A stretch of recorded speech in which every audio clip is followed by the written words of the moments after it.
really want to have to redraw these cubes I was making for this lamp. So instead, I decided that I would much rather, see if I can bring this over here, generate them automatically. This is the actual processing sketch that I used, where you can input the box size, thickness, and height. Let's see if it'll run for me. Maybe not. Oh, there it is. It's over here. So it just automatically spits out the pattern, so I don't have to redraw it every time I decide I want a different size cube.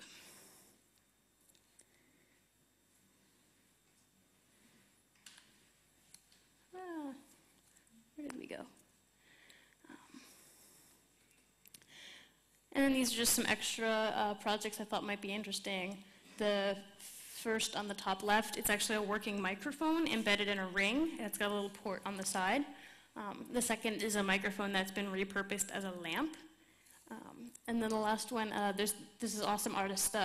They go by Rare Beasts on the site Etsy, and they make all of these very strange sound objects.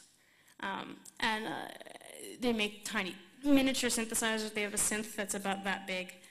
And this one is just kind of a weird sound generating box, and so those are a lot of fun.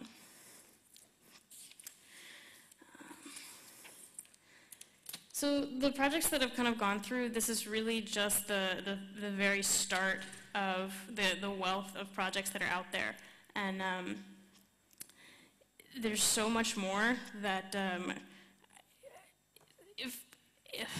there's so much more to it that it's way too much to kind of cram into one little talk. You know, I could go on about weaving for probably another hour and a half, but everyone's eyes would glaze over.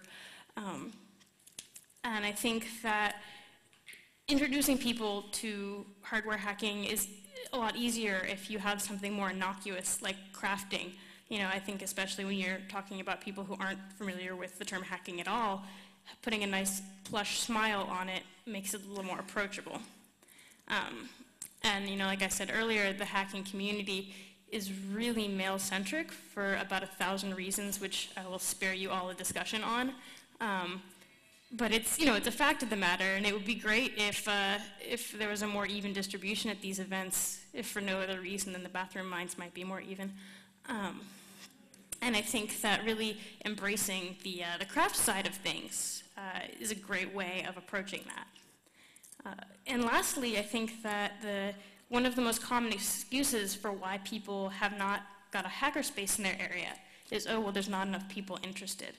You know, I'm lucky I live in New York. There's tons of people interested, but people who are living in more rural areas or, you know, more spread out areas, they're saying, oh, well, there's just not enough people in my area who are interested in doing that. I think that if you reach out to the crafter community, which exists in most areas, you'll find that a lot of the needs are the same in terms of a group and a space. And if there aren't enough people for a hacker space in your area, you can think about doing just a maker space.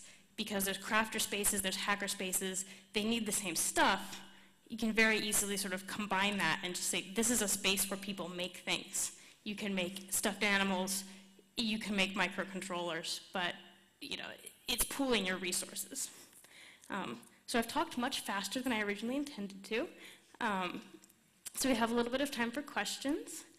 If anybody has any, I'm welcome to answer them. If anybody wants me to go in more in depth about anything I've talked about, I just kind of glossed over a lot of it, but anyone?